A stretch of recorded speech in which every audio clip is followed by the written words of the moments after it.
नमस्कार। इस सीरीज में हमारा अगला सेशन है happiness, wellbeing, quality of life, खुशी, सुख, खुशहाली और इसकी मिलती जुलती टर्म्स जैसे bliss, joy, love, laugh, merry etcetera. ये सब स्टेट ऑफ माइंड है, जो मन की स्थिति है जो हमें बड़ी आनंद में लगती हैं और ये आपस में एक दूसरे से काफी हद तक संबंधित हैं और इस मन की स्थिति को हम हमेशा बढ़ाना चाहते हैं। जो हैप्पीनेस है वो आजकल बहुत ज्यादा इम्पोर्टेंट मानी जा रही है और क्योंकि इसके बहुत सारे फायदे हैं जिनको हम अगले सेशन में उनकी हम चर्चा करेंगे। जैसे अगर आप देखते हैं तो अभी एक हैप्पीनेस रिपोर्ट आई है। पिछले कई सालों से हर साल मेरे ख्याल से एक वर्ल्ड हैप्पीनेस रिपोर्ट और उससे संबंधित बहुत सारी रिपोर्ट्स आती हैं जिसमें स्कॉलर्स वर्ल्ड हैप्पीनेस रिपोर्ट मतलब हर देश में क्या खुशी का ऑन एन एवरेज लेवल है उसकी चर्चा करते हैं। तो जैसे जो अभी मेरे ख्याल से एक हफ्ता पहले ही ये रिपोर्ट आई है 2018 वर्ल्ड हैप्पीनेस रिपोर्ट, अगर हम इसकी चर्चा करते हैं तो इस रिपोर्ट में जो आपने मीडिया में भी काफी देखा होगा इसके बारे में, फिनलैंड हैप्पीएस्ट कंट्री काउंट हुआ है जिसका 10 में से ऑन एन एवरेज 7.6 स्कोर है। थर्ड नंबर पे डेनमार्क है जो 7.56 स्कोर है। यहाँ मैंने कुछ जो एक तरह से जो मीडिया में हम सुनते रहे हैं या हमारे जो पड़ोसी देश हैं उनके बारे में मैंने वहाँ जो टोटल हमारे 156 कंट्रीज थे वहां से डेटा उठाया है। तो उसके बाद जैसे हमारा ऑस्ट्रेलिया का नंबर जो सीरीज नंबर है या रैंक है वो है 10 जिसमें से जिसका स्कोर 7.2 है। ऐसे ही यूएस का जो रैंक है 6.87 जो 18th नंबर पे है और यूके का 19th नंबर पे 6.81। अपने देश को कंपेयर करने के लिए मैंने अपने पड़ोसी देशों का भी डेटा लिया है। जैसे पाकिस्तान का जो स्कोर है वो रैंक है वो 75th है जिसका जो स्कोर 5.47, जबकि भूटान का 97 है जिसका स्कोर 5.08। नेपाल 101 रैंक पर है, स्कोर 4.83।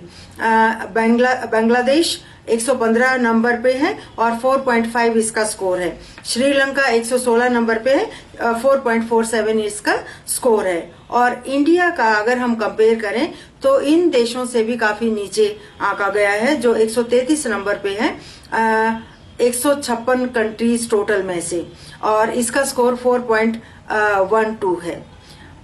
और ये जो हैप्पीनेस स्टडी करी गई है इन्होंने बहुत सारे पैरामीटर्स काउंट करे हैं, जैसे जीडीपी पर कैपिटा क्या थी सब जनों की, सोशल सपोर्ट कैसे वो परसीव करते हैं अपनी कम्युनिटी में, हेल्दी लाइफ एक्सपेक्टेंसी क्या परसीव करते हैं, freedom to make life choices मतलब उनको अपनी लाइफ की अपनी चॉइस बनाने की कितनी फ्रीडम है, जेनरोसिटी दूसरों की मदद करना, दूसरों को दान देना, दूसरों की सेवा करना, ये एक फैक्टर काउंट किया है इन्होंने। और परसेप्शन ऑफ करप्शन जो कि नेगेटिव फैक्टर एक तरह से है।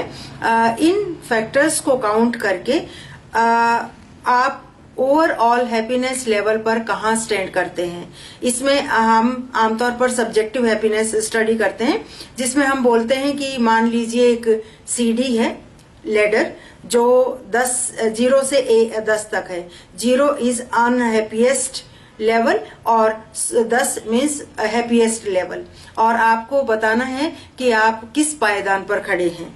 और फिर इन सब फैक्टर्स को काउंट करके इन्होंने एक एवरेज स्कोर पर कंट्री निकाला है जिसके थ्रू इन्होंने हमारे कंट्री को 133 नंबर पर पाया है जिसका स्कोर आउट ऑफ 10 4.12 है। हालांकि यहाँ पे बहुत सारे मीडिएटिंग वेरिएबल हो सकते हैं लेकिन ओवरऑल मैसेज हमारे लिए अच्छा नहीं है। हालांकि अगर आप रिसेंट चीजें देखें जो ऑस्ट्रेलिया, यूके और यूएस में बहुत सारे programs going on at school level, college level, जहां ये स्टूडेंट्स को सिखाते हैं कि आपको खुश कैसे रहना है, किस तरह से आप जिए कि आप ज्यादा खुश रहें, किस तरह से आप जिए कि आप ज्यादा रेजिलिएंट रहें। Resilient means bouncing back from adverse situations. हालांकि अब इंडिया में भी जैसे स्कूल्स में भी कुछ प्रोग्राम्स चलते हैं, कॉलेज के दौरान भी कुछ स्टडीज, कुछ प्रोग्राम्स इस तरह के चलते रहते हैं। पॉलिसी मेकर्स इसमें काफी इंटरेस्ट लेते हैं। गवर्नमेंट इंस्टीट्यूट्स भी आजकल हैप्पीनेस जानने, मानने और समझने में काफी इंटरेस्ट ले रहे हैं। जैसे एमपी गवर्नमेंट है, उनके यहाँ एक आनंद मंत्रालय है जिसमें खुशी को इम्पोर्टेंस दी जा रही है। खुशी या हैप्पीनेस लोगों का लेवल स्टडी करा जा रहा है और ये भी देखा जा रहा है कि क्या फैक्टर्स हैं या क्या लाइफ के इवेंट्स चेंज करे जाएं जिसकी वजह से उन लोगों की हैप्पीनेस और बढ़ जाए। इसलिए इसकी इम्पोर्टेंस देखते हुए हमने इसको 3 जो हमारे अगले सेशंस हैं उनमें इसे हमने बांटा है। 3 अगले सेशंस जो हैं वो हैप्पीनेस पर ही होंगे। इसका एक कारण ये भी है कि हैप्पीनेस ऐसा मुद्दा है जिसमें मनोविज्ञान में बहुत सारी चीजों को हम हैप्पीनेस के थ्रू कवर कर सकते हैं, क्योंकि अल्टीमेटली जो भी फैक्टर्स आते हैं उनका हमारी ओवरऑल वेलबींग पर इफेक्ट रहता है, कुछ का नेगेटिव और कुछ का पॉजिटिव। तो सेल्फ और सेल्फ रिलेटेड और दूसरे और भी जितने फैक्टर्स आएंगे उनको हम यहीं पर कवर करने की कोशिश करेंगे। और अगले 2 सेशंस में हम डिस्कस करेंगे कि कौन से पर्सनैलिटी फैक्टर्स, कौन से एनवायरमेंटल फैक्टर्स, कौन सी इंटेंशनल एक्टिविटीज हमें और ज्यादा खुश कर सकती हैं और उसके लिए क्या स्ट्रेटेजीज हमें फॉलो करनी चाहिए और क्यों हैप्पीनेस इतनी जरूरी है। हैप्पीनेस को स्टडी करने के लिए इतने सारे प्रोग्राम्स आ रहे हैं, सब लोग बोल रहे हैं खुश रहो, उसके क्या कारण है, वो सारी चर्चाएं हम अगले मतलब इन 3 टोटल सेशंस में, अगले 2 सेशंस में भी करते रहेंगे। सबसे पहले हम कोशिश करते हैं समझने की कि हमारे जो डिफरेंट मॉड्यूल्स हैं, इंडियन पर्सपेक्टिव, एशियन पर्सपेक्टिव्स और main stream psychology like western scholars, ये सब हैप्पीनेस को कैसे समझ रहे हैं, इसका मतलब क्या लेके चल रहे हैं। जैसे अगर हम इंडियन पर्सपेक्टिव की बात करें तो हमारा जो एक तरह से नेचुरल डिजायर मानी गई है वो खुश रहना, और हर जिंदगी के हर स्टेप पर, हर स्टेज पे हमें खुश रहना चाहिए। ये हमारे लिए एक तरह से वरदान की तरह मैसेज है। अगर हम अपनी प्रेयर्स देखते हैं, पूजा पाठ देखते हैं, हम हर पूजा पाठ में ये प्रेयर करते हैं, ये पूजा करते हैं कि भगवान हम सब खुश रहें। जितने भी अगर आप संस्कृत श्लोक भी देखते हैं उनमें भी जैसे सर्वे भवन्तु सुखिना, हम सब खुश रहें, let all people be happy. इस तरह से ही हम ये मानते हैं कि हमारा सुख स्वरूप रहे, हैप्पी लाइफ रहे। अगर आप देखेंगे जब भी हम बड़ों को नमस्कार करते हैं, अभिनंदन करते हैं, तो आमतौर पर हमें आशीर्वाद में मिलता है खुश रहो। तो खुश रहना की बहुत ज्यादा वैल्यू है और हम सब खुश रहना चाहते हैं। अगर इसको थोड़ा सा और हम रिलीजियस स्पिरिचुअल पर्सपेक्टिव्स के साथ समझें, खुशी क्या है, क्यों हम हर बार खुश नहीं रह पाते, तो सबसे पहले हम चर्चा करते हैं बुद्धिज्म की।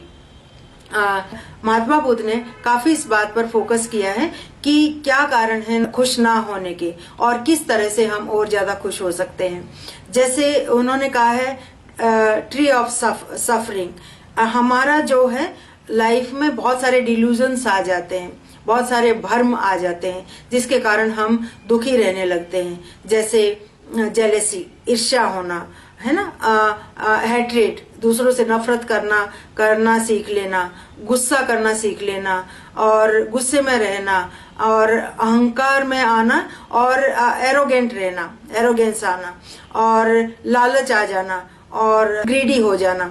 तो ये सारे कारण हैं जिसके कारण हमें सफरिंग शुरू होती है। फिर इन्होंने इसका निवारण भी बताया और इन्होंने बताया कि किस तरह की हमारी लाइफ होनी चाहिए जिसके कारण दुखी ना होंगे। उसके लिए हमें क्या करना चाहिए, कैसे करना चाहिए और क्या फैक्टर्स हमें उसमें कंसीडर करने चाहिए।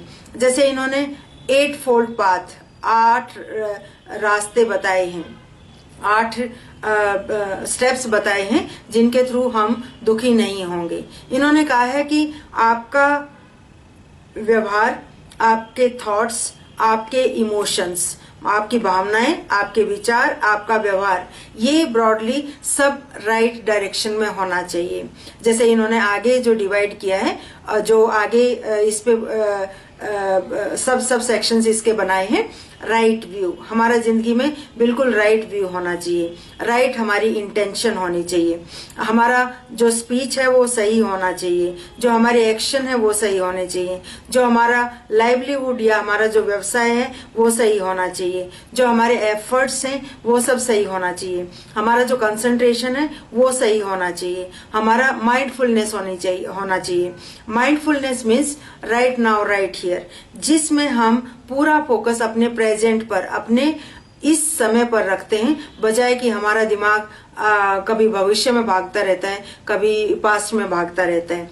तो माइंडफुलनेस मीन्स जहां पर भी हो, जिस हाल में भी हो, जिस सिचुएशन में भी हो, उस जगह पर आपका पूरा कंसंट्रेशन, पूरी समझ उसी जगह पर होनी, आपका दिमाग इधर और उधर ना भागना। ऐसे ही अगर हम हिंदुइज्म की बात करते हैं तो यहाँ पर भी अगर आप आयुर्वेदिक मॉड्यूल्स देखते हो, आयुर्वेदिक समझ देखते हो ह्यूमन बिहेवियर को, या हमारा जो डिजीज मॉडल है उसको समझने के लिए, तो वो बोलते हैं कि वात, पित्त और कफ, ये तीनों बैलेंस में होने चाहिए।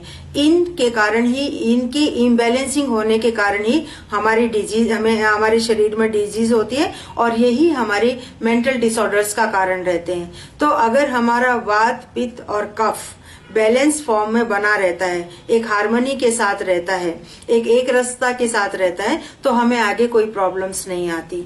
ऐसे ही अगर हम गुणाज की बात करें, सत्व, रजस और तमस, तो सत्व गुण है वो सात्विक है। इसमें हम सच्चाई, हम जॉयफुल, हम बिना अपने आप को एक्स्ट्रा फोर्स लिए हम शांत भाव में रहते हैं।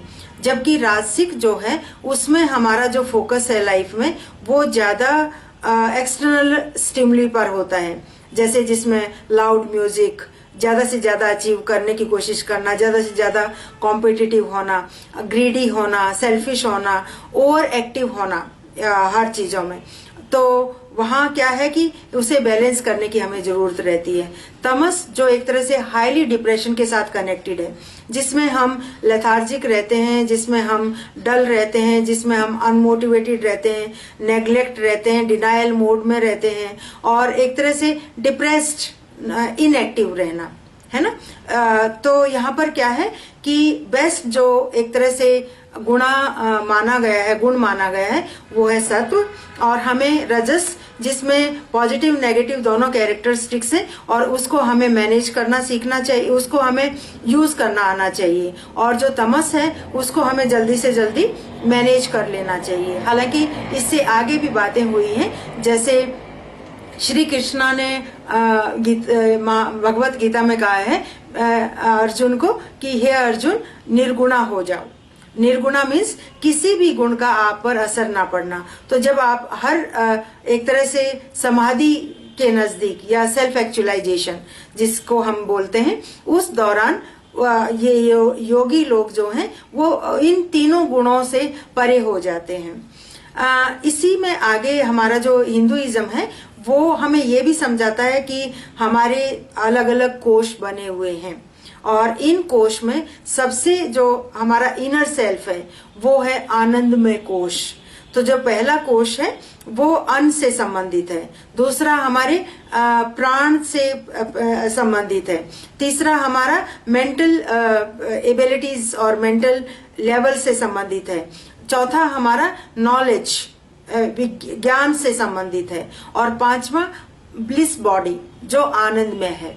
तो अगर हम इस मॉड्यूल को से खुशी को समझें तो कोश बाय कोश, जब हम हर कोश को कवर करते हुए अपनी ब्लिस बॉडी में आते हैं, तो ये हमारा एक तरह से ऑटोमेटिक और स्वतः मिलने वाला लाइफ का गोल है। इसी में आगे प्रोफेसर भावुक, जिन्होंने रिसेंटली 2011 में एक किताब लिखी, spirituality and Indian psychology, lessons from Bhagavad Gita, इन्होंने कहा कि हमारा जो पाथ, हमारी जो हैप्पीनेस है उसमें कुछ हर्डल्स हैं।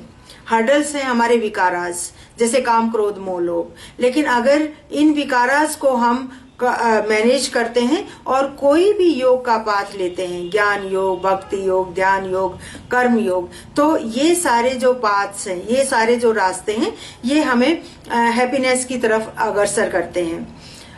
इसके आगे हम बात करते हैं एशियन पर्सपेक्टिव्स ऑन हैप्पीनेस। जब हम एशियन पर्सपेक्टिव्स की बात करते हैं तो एक तो जो हमारे वेस्टर्न पर्सपेक्टिव हैं जो ज्यादा बात करते हैं कि हैप्पीनेस जो है या हमारी वेलबींग है वो बायोलॉजिकल, साइकोलॉजिकल और सोशल फैक्टर से ज्वाइंटली और इंटरेक्ट करती है और उसे हमें अफेक्ट करती है। जबकि हमारा जो मॉड्यूल है वो कहते हैं कि माइंड, बॉडी और स्पिरिट, इन तीनों में एक रास्ता बने रहना, उससे हम हैप्पीनेस काउंट करते हैं। जितने भी हमारे एशियन इंडियन मॉड्यूल्स हैं वो बात करते हैं वर्ल्ड विद इन, हमारे अंदर क्या दुनिया है, वो दुनिया क्या हमारी खुशी को ट्रिगर कर रही है या हमारी नाखुशी, अनहैप्पीनेस को ट्रिगर कर रही है। जैसे इनर हार्मनी, अगर हमारे अंदर जो हमारे थॉट्स हैं, जो हमारी भावनाएं हैं, जो भी हमारे विचारों में चल रहा है, उन सब में एक तरह से एक रास्ता बनी हुई है, समरूपता है, तो हम खुश होंगे। हमारे मन में अगर शांति बनी हुई है तो हम खुश रहेंगे।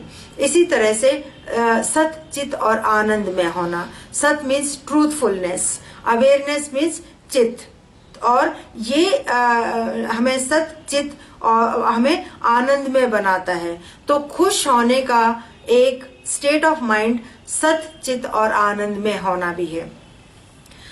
जो इंडियन ट्रेडिशन है वो फोकस करती है कि हमारी रियलिटी का जो मेन एलिमेंट है या कोर एलिमेंट है वो है हमारी कॉन्शियसनेस, और वो हमारा जॉय है।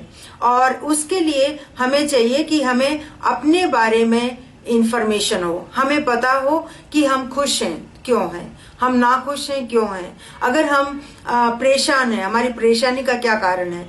नॉलेज ऑफ सेल्फ जो हमें इंट्रोस्पेक्शन से मिलती है वो हमारे लिए एक तरह से फंडामेंटल साइंस है जो हमें जाननी चाहिए, जो हमें समझनी चाहिए, जो हमें मदद करती है ये समझने में कि हमारी खुशी हम अपने आप क्रिएट कैसे कर सकते हैं। उसके बाद थोड़ा सा हमें ये भी समझ होनी चाहिए कि जो वेस्टर्न स्कॉलर्स हैं वो हैप्पीनेस को कैसे समझ रहे हैं। उसके बहुत सारे समझ है, और अगर आप देखते हैं या साइंस में आपका इंटरेस्ट है तो हर हैप्पीनेस स्टडी में इनमें से एक मॉड्यूल लिया गया है, और ये मॉडल हालांकि आपस में काफी संबंधित है पर फिर भी इन सब की अपनी एक समझ है। इनमें सब में अलग अलग फैक्टर्स डिसाइड कर रहे हैं कि आप कितने खुश हैं।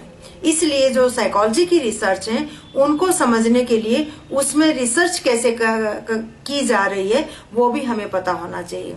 इसमें हमारा पहला जो सबसे आसान स्टेप है उसे हम बोलते हैं सब्जेक्टिव वेलबींग। सब्जेक्टिव वेलबींग जैसे सिंपलेस्ट वे हो सकता है कि जैसे मैं आपको कहूं कि एक स्केल है या एक लैडर है जो 0 से 10 तक है, और 10 का मतलब है हैप्पीएस्ट स्टेट और 0 का मतलब है अनहैप्पीएस्ट। अब आप अपने आप को रेट करिए कि आप कितना खुश हैं। जितना आप कहेंगे मेरे लिए आपका लेवल वही है। जैसे आप मान लिया आप में से किसी ने 5 कहा, किसी ने 6 कहा, किसी ने 7 कहा, तो मैं कहूंगी कि जिसने 7 कहा वो सबसे खुश है, उसके बाद 6 वाला, उसके बाद 5 वाला। और मैं ये नहीं समझती कि आपने अपना जवाब देते टाइम किस बातों को ध्यान में रखा। उसके बाद अगला जो उससे थोड़ा सा और हम आगे बढ़ते हैं जिसमें हम समझते हैं कि खुशी का मतलब है आपकी संतुष्टि लाइफ में, लाइफ सेटिस्फेक्शन, और पॉजिटिव इमोशंस, यानी कि आपके जो का मूड है, जो आपकी फीलिंग्स हैं, जो आपकी भावनाएं हैं, उसमें पॉजिटिव क्या क्या है, जैसे जॉय, एक्साइटमेंट, खुश होना, और दूसरे वो भावनाएं जो खुशी जाहिर करती हैं। और minus negative emotions. Negative emotions का मतलब है कि डिप्रेशन, एंजाइटी, टेंशन, वो आपके कम होना।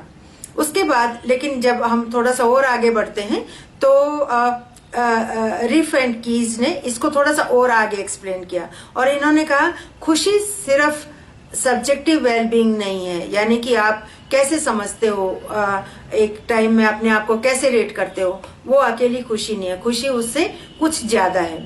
और इन्होंने ये आइडिया अरिस्टोटल की जो थ्योरी थी, जो उनकी एक्सप्लेनेशन थी, वहां से उठाया। और इन्होंने कहा कि यूडोनोमिक अप्रोच, जिसमें खुशी और उसके साथ मीनिंग ऑफ लाइफ, ये दोनों मिलकर हमें हमारे वेलबींग लेवल को बताते हैं।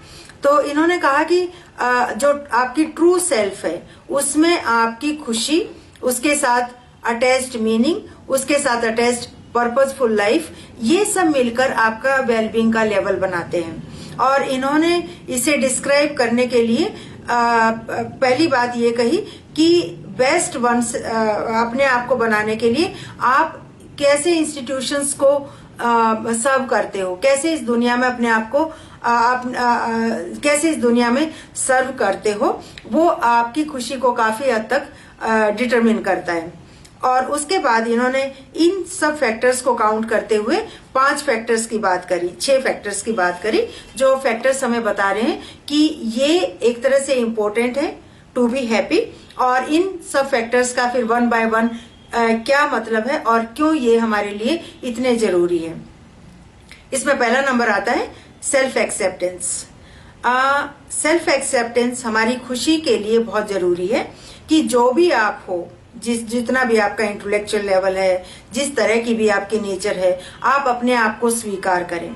Means positive evaluation about you, मतलब आप अपने आप को जब इवेल्युएट करते हो तो आप क्या समझते हो अपनी पास्ट लाइफ के लिए, आप अपनी प्रेजेंट लाइफ के लिए। अगर आप अपना पास्ट और प्रेजेंट स्वीकार करते हो तो ये आपकी खुशी को डिटरमिन करेगा।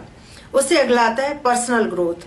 पर्सनल ग्रोथ का मतलब है कि क्या आप ये परसीव कर रहे हैं कि आप हर रोज अपनी लाइफ में ग्रो कर रहे हैं, हर रोज अपनी लाइफ में अपने आप को और डेवलप कर रहे हैं। तो जब आप ये परसीव करते हो कि मैं हर दिन नया सीख रहा हूँ, नया कर रहा हूँ, जो मुझे लाइफ में चाहिए वो वैसा मेरी लाइफ जा रही है, ये हैप्पीनेस को कंट्रीब्यूट करता है। पर्पज इन लाइफ, जो भी आप काम कर रहे हैं उसमें आपको एक पर्पज और एक मीनिंग मिला हुआ है। तो मीनिंगफुलनेस और purposeful actions give us more happiness. इसीलिए, जिसकी मैं आगे भी चर्चा करूंगी, कि जब हम इंजॉयमेंट करते हैं, एंटरटेनमेंट एंड एंटरटेनमेंट, वो लगातार बने रहना हमें आखिर में खुशी नहीं देता।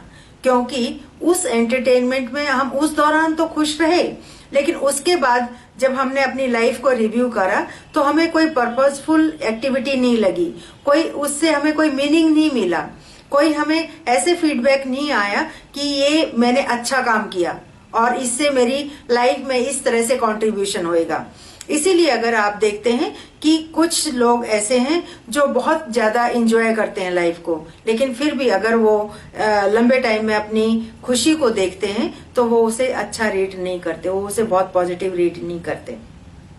पॉजिटिव रिलेशंस विद अदर्स बहुत जरूरी है, लेकिन क्वालिटी रिलेशनशिप। इसका मतलब ये नहीं है कि आपके इतने सारे फ्रेंड्स हों जो आपको हर टाइम हर समय डिस्टर्ब भी करते रहें। और मैंने देखा है कि कई बार आपके बहुत सारे दोस्त ऐसे होते हैं जो आपके के लिए क्वालिटी रिलेशंस तो बिल्कुल ही नहीं होते।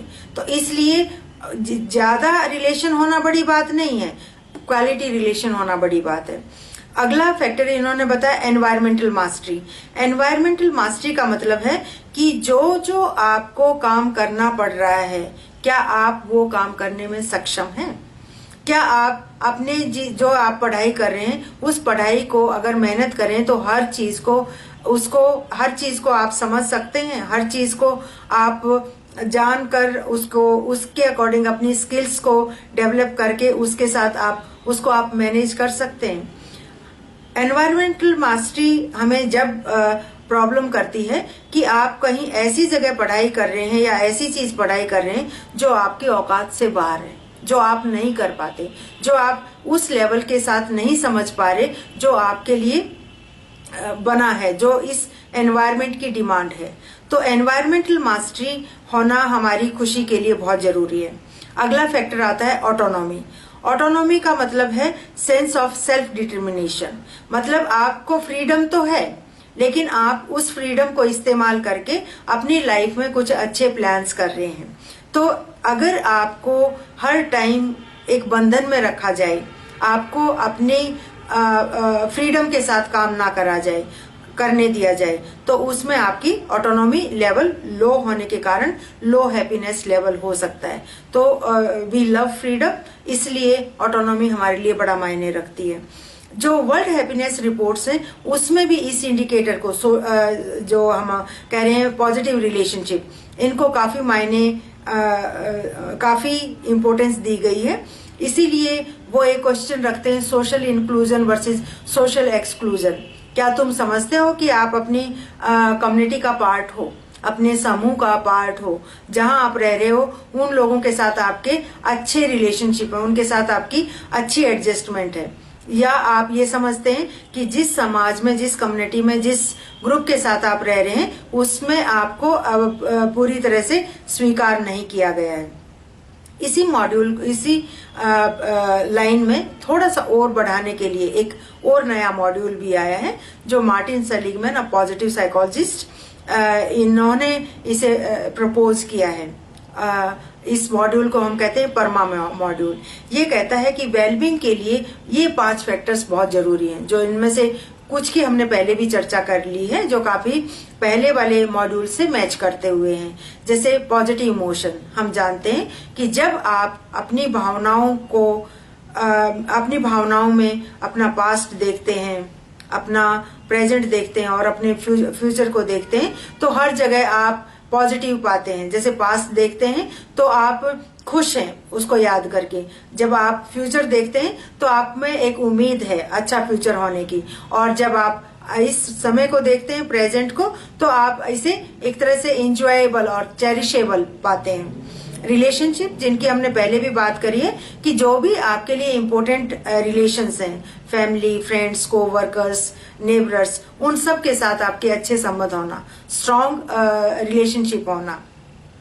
अकम्प्लिशमेंट, जिसमें आप जो एक्टिविटीज कर रहे हो उन में से कुछ एक्टिविटीज को आप बहुत पसंद करो, आप उन्हें करना अपना एक मान समझो। जैसे आई डिड इट वेल, और उन चीजों में कि ये मुझे वाकई करना था और मैंने किया, इसमें मेरा पर्पस और एक मीनिंग है लाइफ का। एंगेजमेंट, कुछ एक्टिविटीज, और ये एक तरह से एनवायरमेंटल मास्टरी से भी काफी कनेक्टेड है, शायद मैंने किसी और सेशन में भी चर्चा करी थी, स्किल चैलेंज बैलेंस की। तो एंगेजमेंट, जहां आप एक फ्लो में जितनी आपकी समझ, जितनी आपकी स्किल्स हैं, उन्हीं के अकॉर्डिंग आपको चैलेंज मिल रहे हैं लाइफ में, और आप अपनी लाइफ में अपने कैलिबर के हिसाब से, अपनी एबिलिटीज के हिसाब से, अपनी स्किल्स के हिसाब से बेस्ट कर पा रहे हैं, वो मोड होना। उसके बाद है मीनिंग, कि जो भी आप लाइफ में कर रहे हैं उन सब एक्टिविटीज को आप मीनिंगफुल पा रहे हैं, चाहे वो आपका रिलीजियस फेथ है, चाहे आपका कम्युनिटी में कोई वर्क कर रहे हैं, चाहे आप फैमिली में कोई वर्क कर रहे हैं, चाहे आप प्रोफेशनल या क्रिएटिव गोल्स के लिए वर्क कर रहे हैं। तो जो काम आप कर रहे हैं उसमें आपको अपना एक मीनिंग नजर आ रहा है, और इस मीनिंगफुल एक्टिविटी से आप खुश हो। Thank you very much. हम इस टॉपिक को कंटिन्यू रखेंगे। Thank you very much.